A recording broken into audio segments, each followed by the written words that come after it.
Hey there, it's Steve from Serious Keto, and in this video, I'm going to show you a technique for making salad dressing that is incredibly fast, insanely simple, and super versatile.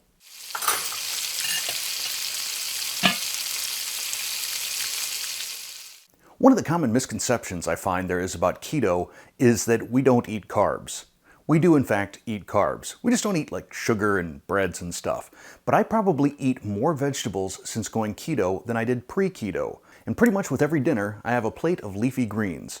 The problem is, so many store-bought dressings are a little bit sketchy on the ingredients. Many of them have high fructose corn syrup and or sugar, a lot of inflammatory oils, canola oil, soybean oil, and many of them just have a list of ingredients that's as long as your arm.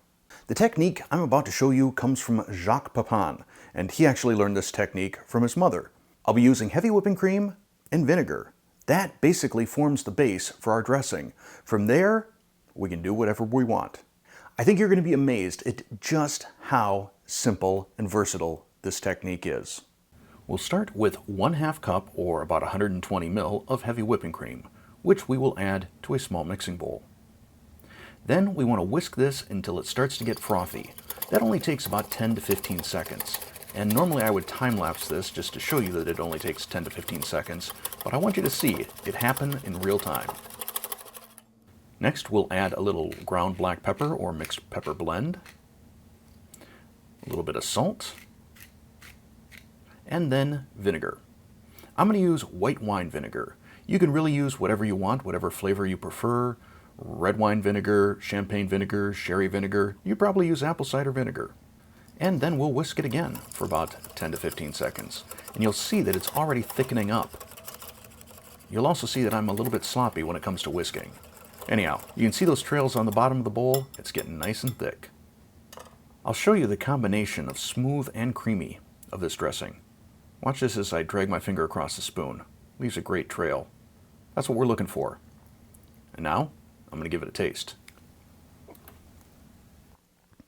Oh. What's great is it's such a nice balance. I gotta wipe off my hand here.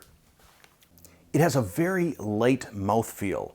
Normally when you're eating a creamy dressing, a ranch dressing, a blue cheese dressing, whatever, it's very thick, very heavy.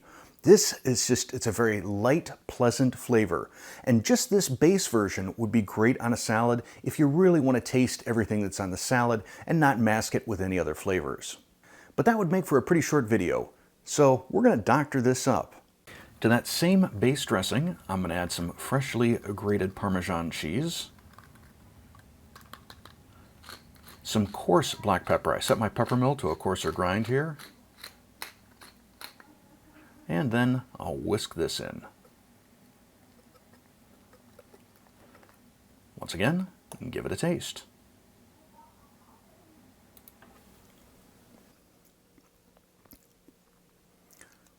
It's just so good. I mean, I said it before, it's light, but I'm still getting all the flavor. I love this stuff. So now, let's make some blue cheese dressing. If you're looking to dirty one less dish, you could actually make this in a Pyrex measuring cup, which is what I'm doing right here.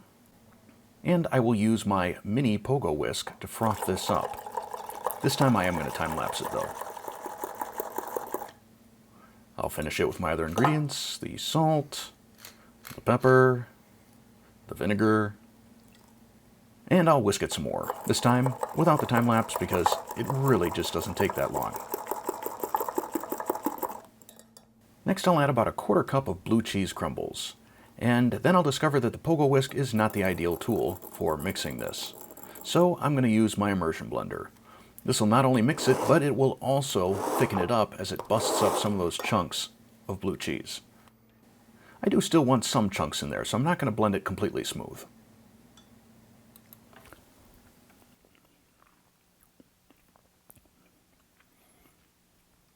What's so wild about this is you get all that blue cheese flavor, but it's so light and creamy. I'm just kind of beside myself at the combination of flavor and texture of this stuff. I'm going to do one last batch here and then give you some more tips and tricks. But for this batch, I'm going to use black garlic.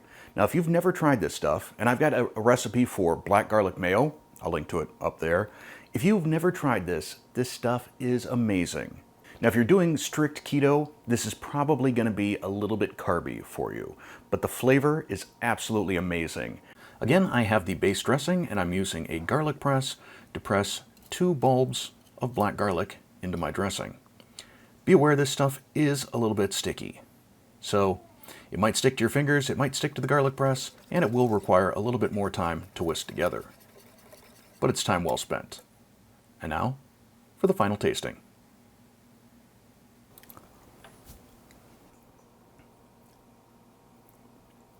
Wow, that is very good. If you've not had black garlic before, it's way better than roasted garlic. It's garlicky, but sweet. Ooh, man, I could see drizzling that over some steak. So hopefully you're starting to get a feel for just how versatile this method is. In fact, if I were feeling a little bit more ambitious, I would head out to my garden and harvest some chives and parsley and basil, maybe a little oregano, dill. I think those are all the things that are in ranch dressing. But I'm not feeling especially ambitious right now. If you're not feeling ambitious either, here's some suggestions for you. There are so many spice and herb blends that you can use. This one, Lighthouse, I know is available in Canada.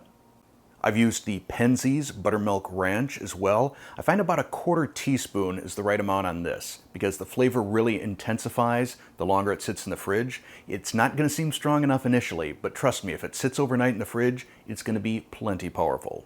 Flavor God has some good blends, like the Bacon Lovers seasoning or the lemon and garlic. The one thing I would recommend if you buy any of these is to take a look at the ingredients. Sometimes they will have added sugar or cornstarch or other things that you might not want in your salad dressing. It just occurred to me this could be used as a coleslaw dressing as well. Just add the sweetener of your choice and a little celery seed, and I think you're pretty much good to go. Now, because this video is really more about technique than a recipe, there will not be a printable recipe out on the SeriousKeto.com website, nor am I providing macros, because most of the macros is just the heavy whipping cream. So now it's your turn. Play around with this recipe, have fun, and if you think that you've come up with just a world-class recipe that everyone should know about, let me know, let all of us know, down in the comments below. Oh yeah, this recipe is very scalable. In terms of shelf life, I think generally most things that I make and keep in the fridge, I try and use up within a few days, but odds are you're going to be making this in smaller batches and using it that very evening or the next day. Anyhow, that's it for this video. If you enjoyed it, click the like button. If you're not a subscriber already, tap the subscribe button, then hit the bell and turn on all notifications. If you'd like to help support the Serious Keto Test Kitchen, click that join button and see what memberships and perks are all about. Thanks for watching.